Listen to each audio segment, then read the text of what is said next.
Nang in-interview ni Karen Davila si Atty. Pua, sinabi niya yung 125 million na ginastos in 11 days, ano ang violation doon? What crime did the Vice President commit, if any? Sige nga, kung sino mga matatalino dyan. Next, yung 600 million. Again, what crime did the Vice President commit sa confidential fund na yan? Di ba?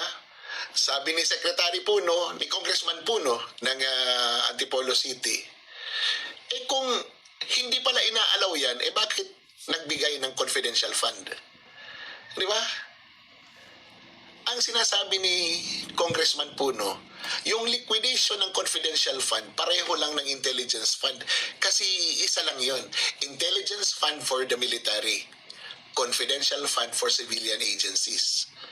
Pareho lang ang liquidation. You give the job, the title of the operation, and then the person handling the operation. Yun lang. You don't need to explain. Confidential nga eh. Kaya ang sabi niya, saan nanggagaling yung mga ipinapakita nilang mga resibo? Because that is not allowed by law. Oh. Kaya mahirap talaga ipagtanggol na yung impeachment na yan. Ang ginagawa na lang nila is propaganda. Sirain yung pangalan ni Vice President and hoping kakagat yung mga tao and hoping bumaba yung credibility ni Sara Duterte and hoping hindi siya manalo. Why? Kasi pag manalo siya sa 2028, all of these people who are accusing her of many things are hiding many things from the people. Ibig sabihin, itong mga taong ito na nag-aakusa ng kung ano-ano kay Vice President Sara Duterte at sa pamilya niya ay may mga tinatagong kung ano-ano na dapat malaman ng taong bayan at dapat silang maparusahan.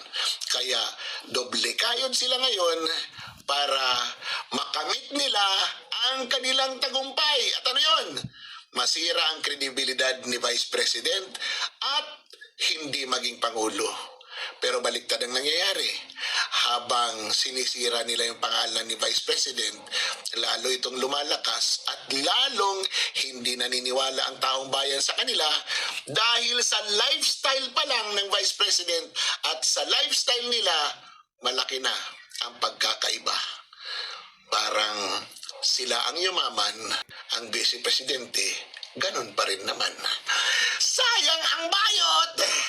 Ayan po mga kababayan ang viral vlogger na si Jesus Busi Duque. Samantala, former Commissioner Attorney Rowena Guanzon may matinding banat kay Pangulong Bongbong Marcos Jr. Ayon sa post ni Attorney Guanzon, ang buko dito walang laman parang ulo ni BBM. So wala daw laman o walang utak ang Pangulo ng Pilipinas. Birada pa ni Attorney Guanzon mga kababayan, biruin mo may sakuna ang sasabihin ay, anong gagawin natin?